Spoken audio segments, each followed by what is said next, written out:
In today's video, we review ex-carnivore Paul Saladino's epiphany about fruit. Roll the titles. For the record, I'm done trying to make y'all comfortable. For the record, you ain't trying to grow, then it's done for you. Hey everyone, welcome back to the channel. As always, just a quick reminder that I'm now offering the SIBO organic acid stool test and consult via my website. So if you have any health or digestive problems, then consider taking these tests, as they will provide a lot of very detailed information upon which you can start making informed decisions and then start getting your health back on track. And on that bombshell, to the video. But I think the biggest thing for me that I've changed my mind on since I wrote the book in 2019 was carbohydrates. Oh, you mean those things that humans are designed to run on? And then in connecting with that, the ketosis and ketogenic diets. So when I wrote the Carnivore Code, and this is humbling, this is what we all do, is we write books and then you put your thoughts into cement, you freeze your thoughts in kryptonite, and then you change your thoughts. So you tell the world that fruits and carbohydrates are bad for people and that they have no place in the human diet, and then you change your thoughts. Paul calls this humbling. I say this is absolute stupidity. And Paul is clearly a flip-flop dieter who has no concept over human nutrition. It probably won't be too long before he changes his mind again and then starts a whole new dietary pattern. Who needs nutritional scientists in the world when we can all rely on the likes of Paul Saladino to guide us? And you think, oh, the book, it's just not a living document. But when I wrote the book, I was of the opinion that carbohydrates were not great for humans and was sort of looking at the literature differently. And over time, I learned personally in my own life, doing a carnivore diet of meat, organs, and fat and salt for a year and a half, that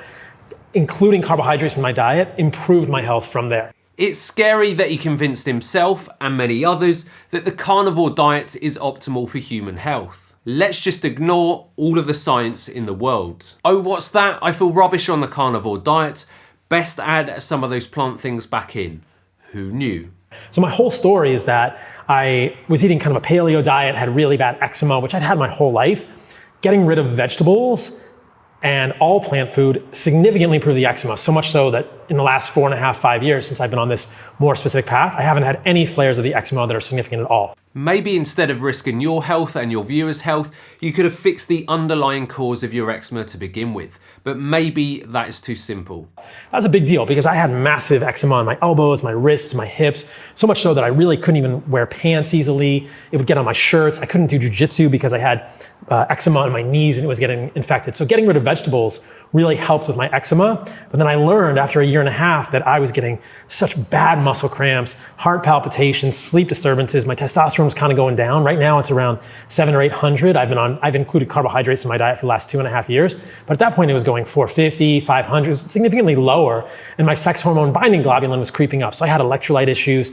And what I realized was that I'd been thinking about insulin wrong. Again, the absolute arrogance of these types of people is insane. There are thousands and thousands of articles on insulin and carbohydrates. But that wasn't good enough for Paul. He knew best. And now he has this mass epiphany that you eat carbs, the insulin goes up, and this is a normal and natural physiological response in the human body. I'd been thinking that I needed to keep my insulin low all of the time. And to be fair, on a carnivore diet, my fasting insulin was low, 3.5, 3.0. And I thought incorrectly that if I ate carbohydrates, my insulin would spike and that would be a bad thing, right? Insulin spike is a bad thing. It's like listening to a flat earther, isn't it? What I realized, and I wasn't taught this in medical school, was that insulin spikes after you eat carbohydrates are actually healthy for the human body.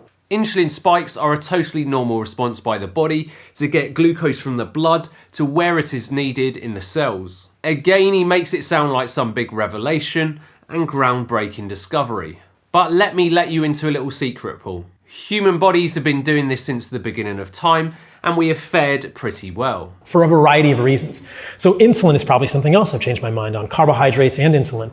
What I realize now is that your body needs an insulin signal after a meal when you eat carbohydrates to signal to the kidneys to resorb and hold on to minerals, sodium, potassium, calcium, magnesium. It's a fair bit more complex than he is suggesting. Insulin influences electrolyte balance by stimulating the uptake of potassium into cells and indirectly affecting magnesium levels, rather than directly signaling the kidneys to retain these electrolytes. So his statement is a little bizarre. The kidneys regulate electrolyte balance through their own mechanisms, which are only partly influenced by insulin's metabolic effects. So the massive, profound electrolyte problems that people get on long-term ketogenic diets are almost certainly due to a lack of insulin signaling at the level of the kidney. There are various levels of kidney physiology upon which insulin is going to act, but people in the ketogenic space, I think, are well-intentioned and they're trying to hold on to minerals by including massive amounts of salt in their diet, but it just doesn't work. He just said the mass profound electrolyte problems that people run into on longer term keto diets are because of a lack of insulin signaling to the kidneys. Translated into normal language, he doesn't have a foggy what he is talking about. The electrolyte issues that people are having on those diets is often because they are eating nothing more than steak, fat and salt. And it doesn't take a genius to understand how ridiculous that is. Because you need an insulin signal at the level of the kidney to hold on to those things. So the first thing I did when I sort of transitioned off a ketogenic zero carb quote unquote carnivore diet was include honey in my diet. And the first couple of days I felt a little weird because I was physiologically insulin resistant. And then your body kind of adjusts to this, my blood sugar spikes normalize. And you know, if I eat honey today or a few years ago after I had adjusted to having the carbohydrates back in my diet, my blood sugar might go to 130, 140, 150 milligrams per deciliter. But I don't worry about that because if you look at the actual shape of that curve, it comes back down to a baseline very quickly, within the hour for sure. Again, there are some funnies to unpack there. So let's go from a keto carnivore diet to introduce isolated sugars in the form of honey. No fiber to control the rate of absorption. No, we don't need to worry about that, do we, Paul? And what else did he say? You eat carbs and the blood sugar levels drop very quickly. And this is what should happen when you are healthy. If this doesn't happen, then you need to fix the underlying cause for this rather than jumping on these types of ridiculous diets. So this is normal human physiology and we should not fear glucose spikes in a metabolically healthy individual. It's going to go up, it's going to come back down. That's normal, and that insulin signaling is healthy for humans at so many levels. It's healthy for our hormones, it's healthy for our brains, it's healthy for the production of glutathione and the resorption of minerals. So that idea of insulin being all bad all the time and including carbohydrates in my diet, that was a huge, huge thing. And now we know, I mean, there's tons of research that I just didn't see at that point. This guy is unbelievable.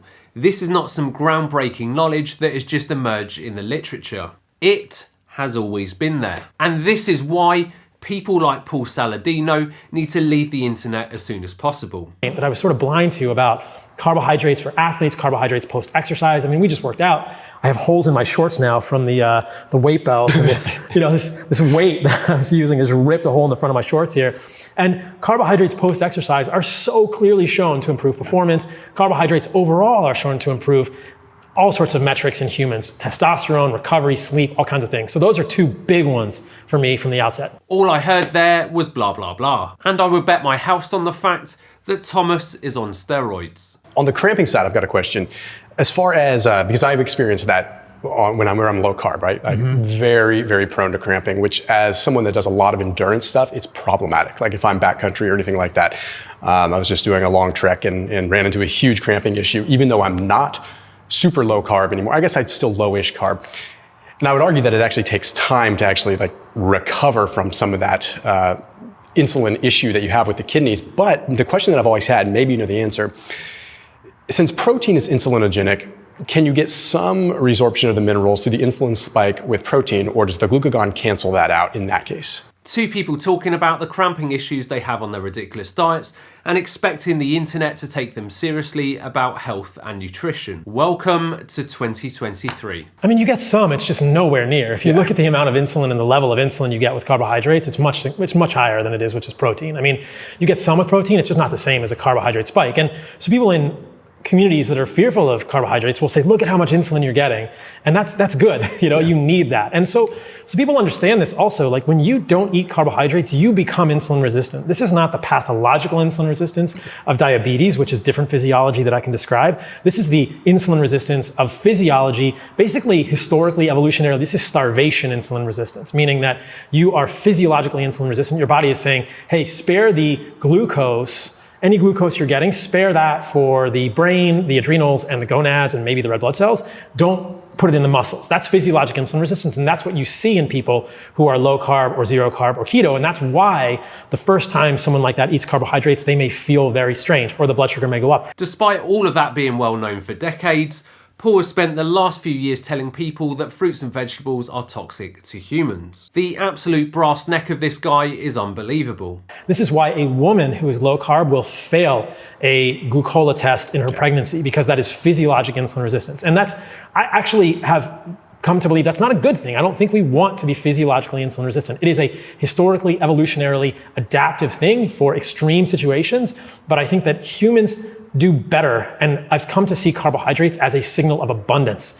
I mean, if you go to spend time with the Hadza or the Maasai or the Samburu or the Khoisan, I mean, these tribes invariably seek carbohydrates and they celebrate it. They don't think, oh, I've had 100 carbs today already, I'm not gonna eat this. When I was with the Hadza, we found a beehive and they just went off on this thing. I mean, I got a big chunk of beehive and ate it with the larva in there, and the honey, and it's amazing. And the three Hadza guys that I was with were probably ate 60, 70% of the honey in this hive, and then shared a little bit with their comrades when they came back. Say, hey, we found a hive, here's a small amount for you guys. But they'd eaten a ton of this stuff. So we all need to nail as much isolated sugar as possible now. Imagine him talking in a couple of years when he has figured out the importance of fiber.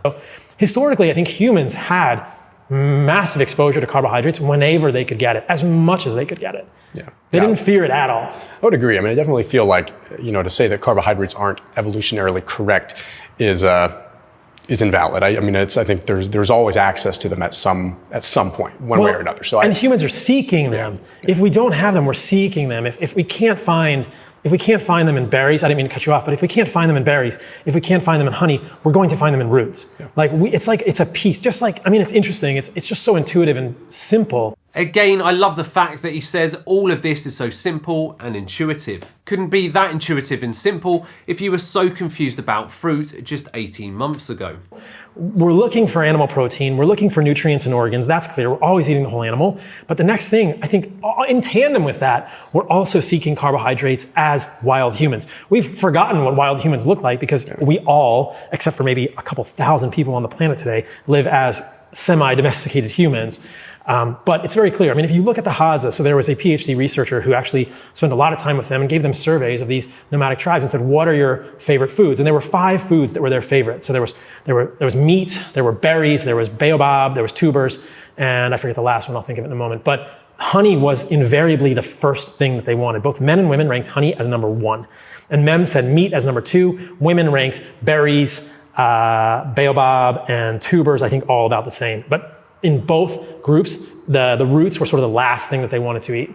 Wow, man, that's wild. But both of them that was the favorite thing for them, was honey. Well, I mean, it makes sense, it's delicious. They celebrated it more than anything, right? And if you look at these people, there are tons of studies of them, of their cardiovascular health. They have insulin sensitivity, which is amazing, which is exemplary. They're not insulin resistant, they're not diabetic, they're not obese. So my own anecdotal experience, I don't eat an abundance of carbohydrates, but I've added honey and fruit in, and my insulin sensitivity has improved on my lab work. So it's by fasting insulin, which is perhaps the most clear metric you could ever use. That's unquestionably an improvement in insulin sensitivity.